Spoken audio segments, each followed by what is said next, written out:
Rok 1987. Japonský tím vedcov nasadí georadar na plato v Gíze. Prístroj začne merať. A potom signál. Veľká dutina priamo pod ľavou labou sfingy. Hlboká niekoľko metrov. Priestranná. Umelá. Vedci sa na seba pozrú. Toto nemôže byť náhoda. Ale skôr než stihli vybaviť povolenie na vykopávky, egyptské úrady ich vypovedali z krajiny. Navždy. Čo je tam dole? A prečo to niekto tak zúfalo nechce nájsť? Vitajte pri jednej z najväčších záhad modernej archeológie. Hovoríme o veľkej sfinge v Gíze. Soche, ktorá stráži egyptskú púšť už minimálne 4,5 tisíc rokov. Možno oveľa dlhšie. Táto obria socha, 73 metrov dlhá a 20 metrov vysoká, bola po tisícročia pochovaná pokrk v piesku. Väčšina ľudí ju pozná. Málo kto však vie, čo leží pod ňou. Vedci z rôznych krajín, Japonska, Ameriky, Egypta, Francúzska, použili najmodernejšiu techniku na prieskum podložia pod sfingou. A výsledky? Vždy rovnaké. Dutiny, tunely, komory. Priestory, ktoré nemajú prirodzené geologické vysvetlenie. Priestory, ktoré niekto vytvoril. A za každým, keď sa vedci priblížia k odpovedi, egyptská vláda stopne výskum, zakáže vykopávky, odvolá povolenia. Prečo? To je otázka, ktorá hýbe svetom alternatívnej archeológie aj mainstreamovej vedy. Dnes sa pozrieme na všetky dôkazy. Na všetkých ľudí, ktorí sa pokúsili odhaliť tajomstvo. A na všetky odpovede, ktoré sme nedostali. Pripravte sa, lebo to, čo sa skrýva pod sfingou, by mohlo zmeniť všetko, čo si myslíme, že vieme o počiatkoch ľudskej civilizácie. Začneme na začiatku. A začiatok tejto príbehu nie je z roku 1987, kedy Japonci rozbehli georadar. Začiatok je oveľa starší. Staroveké egyptské texty, najmä zbierka nazývaná Kniha mŕtvych a tzv. Textové pyramídy, hovoria o tajomnom mieste. Nazývajú ho Ipt, alebo neskôr grécki autori preložia tento výraz ako sieň záznamov, Hall of Records. Miesto, kde Thoth, boh múdrosti, uschoval všetko poznanie predpotopného sveta. Všetku vedu, matematiku, históriu ľudskej civilizácie pred veľkou katastrofou. A kde leží? Egyptské texty sú prekvapivo konkrétne. Pod labami sfingy.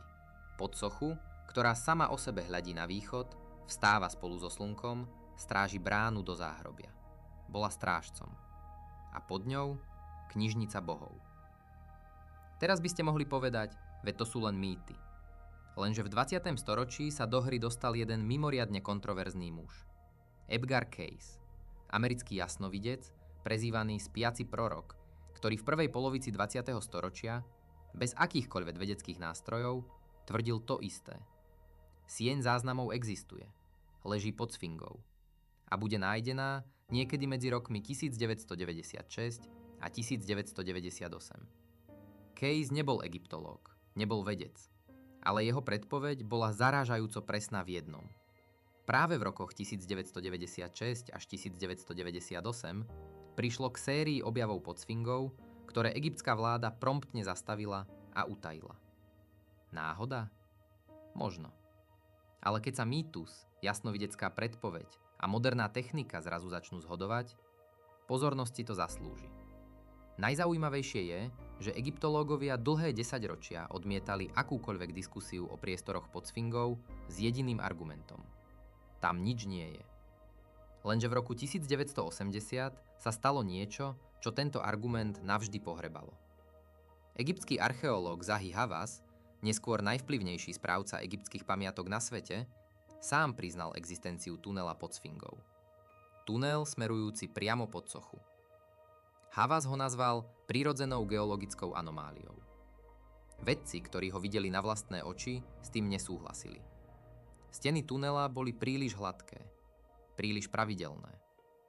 A kapitola, ktorá nasleduje, vám ukáže, prečo toto objavenie spustilo lavínu, ktorú egyptská vláda dodnes nie je schopná alebo ochotná zastaviť. Rok 1987. Waseda University z Tokia vyšle na plató v Gíze tím pod vedením profesora Sakuiho Yoshimuri. Cieľ? Použiť elektromagnetický georadar na zmapovanie podložia okolo sfingy a pyramíd. Japonci sú precízni a metodickí, Premeriavajú každý štvorcový meter. A výsledky? Explózia objavov. Pod sfingou identifikujú niekoľko výrazných dutín. Pod ľavou prednou labou veľká komora, zrejme umelého pôvodu. Za hlavou sfingy tunel smerujúci smerom k pyramíde Chefrena. Na ľavej strane tela sfingy séria dutín usporiadaných v pravidelnom vzore, čo je ďalší silný dôkaz umelého vzniku, lebo príroda nerobí pravidelnú geometriu. Japonci sú nadšení. Podávajú žiadosť o povolenie na vykopávky. Odpoveď egyptskej vlády prichádza rýchlo a jednoznačne. Nie. A navyše, tímu je odobratá licencia na ďalší výskum v Egypte. Celý projekt je zastavený. Prečo? Oficiálne zdôvodnenie sa nikdy nedostavilo. Neoficiálne kolujú správy o diplomatickom tlaku. O tom, že egyptské ministerstvo kultúry jednoducho nechcelo, aby akákoľvek zahraničná vedecká inštitúcia mala prístup k týmto dátam. Ale Japonci neboli sami. V roku 1993 americký tím, financovaný organizáciou Edgar Cayce Foundation, vykonáva podobný georadarový prieskum. Vedec Thomas Dobecky spolu s Johnom Antonym Westom, kontroverzným geológom, ktorý tvrdil, že sfinga je oveľa staršia, než sa predpokladá, namerali pod ľavou prednou labou sfingy pravouhlovú komoru. Rozmer zhruba 9x12 metrov. Hĺbka 5 až 6 metrov pod povrchom. Pravouhlý tvar. Opakujem, pravouhlý. Príroda nevyrezáva pravouhlé komory do vápencového podložia. Toto niečo vytvorilo. Alebo niekto. Dobeckyho výsledky boli zverejnené. Odborná komunita ich nezamietla ako nepravdivé. Zamietla ich ako nevhodné na ďalší výskum. Rozdiel je subtilný, ale dôležitý. Nikto nepovedal, že merania sú zlé. Povedali len, že sa vykopávať nebude. Zahi Hawass, vtedy už na vrchole svojej moci, vydal vyhlásenie. Žiadne vykopávky pod sfingou nebudú povolené, pretože by ohrozili štrukturálnu integritu sochy. Legitímny argument. Ale vedci namietajú. Existujú neinvazívne metódy prieskumu, ktoré sochu vôbec neohrožujú. A tie tiež zamietol. Čo sa teda skrýva pod labami? Odpoveď môže byť ešte prekvapivejšia, než si myslíte. Toto je možno najprevratnejšia časť celého príbehu. Nie to, čo leží pod sfingou, ale kedy bola sfinga postavená. Lebo ak je oveľa staršia, než si myslíme, celý príbeh ľudskej civilizácie sa rozpadá. Tradičná egyptológia hovorí, sfinga bola postavená okolo roku 2500 pred Kristom za vlády faraóna Chefréna. Tvár sfingy vraj patrí práve jemu. Príbeh pôsobí čisto a jednoducho. Lenže geológ John Anthony West v 80. rokoch objavil niečo znepokojujúce. Telo sfingy je pokryté charakteristickými zvislými eróznymi ryhami. Tieto ryhy nezodpovedajú erózii vetrom a pieskom, tá vytvára horizontálne vzory. Zvislé ryhy sú typické pre eróziu dažďom. Silnou, dlhotrvajúcou dažďovou eróziou. Problém? Egypt nebol mokrý a dažďový už minimálne 10 000 rokov. Posledné výrazné dažďové obdobie na Sahare skončilo zhruba okolo roku 7000 až 5000 pred Kristom. West prizval bostonskú geologičku Roberta Schocha, nie amatéra, ale prestížneho vedca z Boston University. Schoch strávil roky skúmaním erózie na sfinge. Jeho záver bol otrasný. Erózia na sfinge nemohla vzniknúť po roku 5000 pred Kristom. Sfinga musí byť stará minimálne 10 000 rokov, možno oveľa viac. Ak je to pravda, sfinga nevybudovali historickí Egypťania.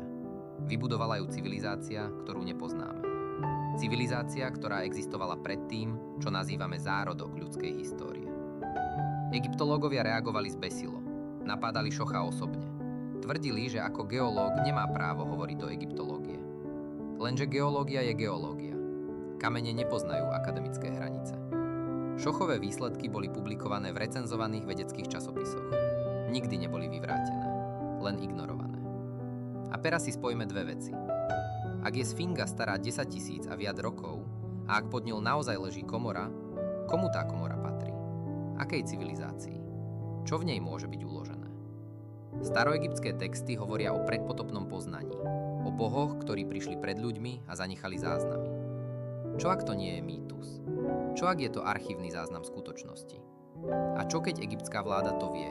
A preto sa tak zúfalo bráni prieskumu. Žiadna diskusia o záhadách Gízy nie je kompletná bez jedného mena. Zahi Hawass. Muž, ktorý 3 desaťročia kontroloval prístup k egyptským pamiatkám s takmer absolútnou mocou. egyptológ, celebrita, politik vedy. A podľa mnohých výskumníkov hlavná prekážka medzi vedou a pravdou. Havas sa narodil v roku 1947 a vyrástol v akadémii. V 90. rokoch sa stal generálnym tajomníkom Najvyššej rady pre pamiatky Egypta. Pozícia, ktorá mu dávala právo udeľovať alebo odopierať výskumné licencie. A toto právo využíval aktívne. Každý tím, ktorý chcel skúmať podložie sfingy, prechádzal cez Havasa. A každý tím bol zastavený. Robert Koch zastavený. Japonci z Wasedy zastavený. Tím nadácie Edgara Caysa zastavený.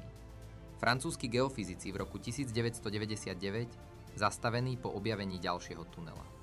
Paradoxom je, že Havas sám v roku 1980 vstúpil do tunela pod Sfingou. Sám ho preskúmal. Sám natočil krátke záberové video vo vnútri. A potom povedal verejnosti, že tam nič zaujímavé nie je, len prírodná geologická anomália. Ale ľudia, ktorí video videli, a niekoľko z nich je stále živých, hovoria inak. Hovoria o opracovaných stenách, o stopách náradia, o geometrii, ktorá nie je prírodná. Havas nikdy nedovolil nezávislé overenie. V roku 2011, počas arabskej jary, bol Havas krátko zatknutý, neskôr prepustený. Obviňovania z korupcie voči nemu boli odložené. Vrátil sa do vedeckého života a dodnes je aktívny. Ale zaujímavé je toto. V niekoľkých rozhovoroch po roku 2011 zrazu zmenil tón. Začal pripúšťať, že pod Sfingou existujú dutiny. Že sú zaujímavé. Že si zaslúžia výskum, ale správny, egyptskými vedcami, nie cudzincami. Prečo táto zmena? Niektorí analyzátori hovoria, že Havas vedel, čo je tam dole celý čas. A bránil prístup nie z arogantného nacionalizmu, ale preto, že bol inštruovaný to robiť niekým vyšším. Egyptskou vládou. Možno ešte inými záujmami. Je to špekulácia, ale časová os jeho správania je, minimálne povedané, veľmi zaujímavá. Lebo v roku 1996 sa stalo niečo, čo donútilo celý svet hovoriť o Sfinge. A to bol začiatok konca mlčania. Rok 1996. Zajcová predpoveď hovorí, že sieň záznamov bude nájdená práve teraz. A akoby na objednávku. V tomto roku sa odohrá séria udalostí, ktoré šokujú medzinárodnú vedeckú komunitu. Tým amerických vedcov z Florida State University a organizácie Scienar vykonáva georadarový prieskum pod severnou stranou Sfingy. Výsledok? Obrovská dutina, siahajúca hlboko pod telo sochy. Priestor, ktorý nemá geologické vysvetlenie. Navyše, v tom istom roku egyptský robotický prúskum vnútra pyramídy Chefrena narazí na záhadné dvere. Malé, opracované, s kovovými úchytkami. Nikto nevie, čo je za nimi. V tom istom roku sa objavia správy, nikdy oficiálne potvrdené, že egyptské robotické vozidlo vstúpilo do tunela pod Sfingou a zaznamenalo priestor s kamennou truhlou. Kaseta s filmom z tohto robotického prieskumu vraj existuje. Vraj ju videlo niekoľko ľudí. Vraj je uložená v trezoroch egyptského ministerstva kultúry. Dokazuje čokoľvek? Nevieme, pretože ju nikto ďalší nikdy nevidel. Ale najdramatickejšia udalosť roku 1996 sa odohrala nie pod Sfingou, ale priamo vedľa nej. Robotický vrt, schválený egyptskými úradmi pre geologický prieskum, narazil z blízkosti ľavej prednej lapy Sfingy na dutý priestor. Zvuk, ktorý vrták vydal pri náraze, bol jednoznačný. Dutina. Prázdno. Niečo tam je. Vrtný tím chcel pokračovať. Ráno, keď prišli na miesto, celé zariadenie bolo odsunuté. Miesto bolo zabetonované. Kto to urobil? Oficiálne nikto nevie. Neoficiálne Egyptian Antiquities Organization, teda Havasová organizácia. Toto nie je konšpiračná teória zo šedého internetu. Toto sú správy publikované v odborných buletinoch, v amerických vedeckých časopisoch, v britskej tlači. Fakty, ktoré nikto nevyvrátil, len ignoroval. A dnes, v roku 2023, japonský vedec Yukinori Kawae spustil nový projekt skenovaním Gízy pomocou kozmického žiarenia, muónov. Technológia, ktorá dokáže zobraziť vnútro hornín bez akéhokoľvek fyzického zásahu. Bez vrtákov, bez tunelov. Len fyzika. Egyptská vláda projekt povolila. Výsledky ešte neboli plne zverejnené, ale vedci neoficiálne hovoria, je tam niečo. Vždy tam bolo. A možno, len možno, sa blíži deň, keď to nebudú môcť ďalej skrývať. Takže, čo je pod Sfingou? Úprimná odpoveď je nevieme. A práve to je problém. Máme georadarové merania, máme seizmické sondy, máme svedectvá vedcov z rôznych krajín a rôznych epoch. Máme staroegyptské texty hovoriace o tajomnej knižnici. Máme geologické dôkazy, že Sfinga je oveľa staršia, než nám učia v školách. A máme systematické blokovanie akéhokoľvek pokusu dostať sa k pravde. Mohlo by ísť o prázdne jaskyne. Mohlo by ísť o vodnú eróziou vytvorené dutiny. Alebo by to mohlo byť niečo, čo by prepísalo učebnice. Niečo, čo by ukázalo, že ľudská civilizácia je oveľa staršia, oveľa sofistikovanejšia a oveľa zaujímavejšia, než nám dovolili uveriť. Dejiny sú vždy písané víťazmi. A tí, čo kontrolujú prístup k minulosti, kontrolujú aj príbeh. Egypt nie je jediný prípad. Turecko otváralo Göbekli Tepe nerád. Bolívia skrýva nálezisko pri Tivanaku. Čína nepovoľuje nezávislý prieskum svojich najstarších hrobiek.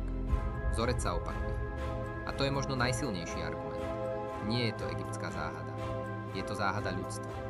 Záhada o tom, kým sme, odkiaľ sme prišli a či je celý príbeh, ktorý sme si o sebe vytvorili, naozaj pravdivý. Pod labami Sfingy môže ležať prázdno, alebo tam môže ležať odpoveď na otázku, ktorú si ľudia kladú tisíce rokov.